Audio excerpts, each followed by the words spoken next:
అధ్యక్ష శ్రీమతి యశస్విని.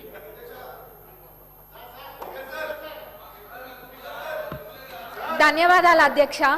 మా నియోజకవర్గంలోని కొడకండ్ల మండల్లో 7 బెడ్డెడ్ పిహెచ్సిని 30 బెడ్డెడ్ సిహెచ్సిగా అప్గ్రేడ్ చేయడానికి మీ ద్వారా సంబంధిత మంత్రివర్యులను అడుగుతున్నాం అధ్యక్ష. దాని చుట్టుపక్కల చాలా తండాలు ఉంటాయి, ఇంకా గ్రామాలలో నుంచి కూడా అక్కడికి ప్రజలు వస్తారు, కాబట్టి ఇది చాలా ఉపయోగపడుతుంది అధ్యక్ష. ఇంకొకటి, తొర్రూరు మండల్లో మొత్తము 4500 నుంచి 5000 దాకా బుడగ జంగాలాలు ఉంటారు. వాళ్ళంతా కూడా వాళ్ళ వృత్తిరీత్యా వేరే వేరే స్టేట్స్కి వెళ్తారు, కాబట్టి వాళ్ళ పిల్లల్ని అక్కడ లోకల్గా ఉన్న చిన్న ప్రైవేట్ స్కూళ్ళల్లో లేకపోతే గవర్నమెంట్ స్కూల్స్కి పంపిస్తూ ఉంటారు.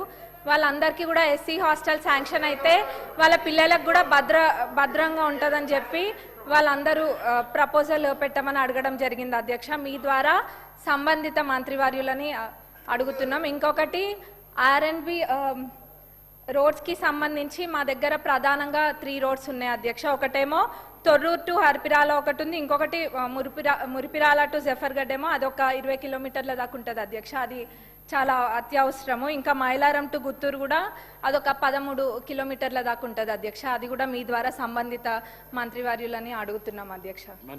థ్యాంక్ యూ అధ్యక్ష.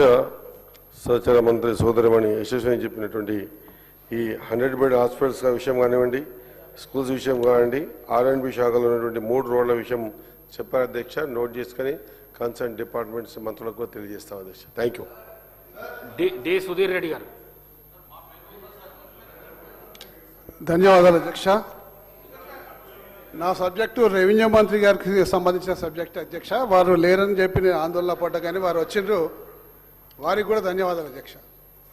మరి ఈరోజు గత ప్రభుత్వ హయాంలో 118 జీవో మా ప్రాంతంలో నివసిస్తున్న అనేక కాలనీలకు 118 జీవో ఇచ్చింది అధ్యక్ష.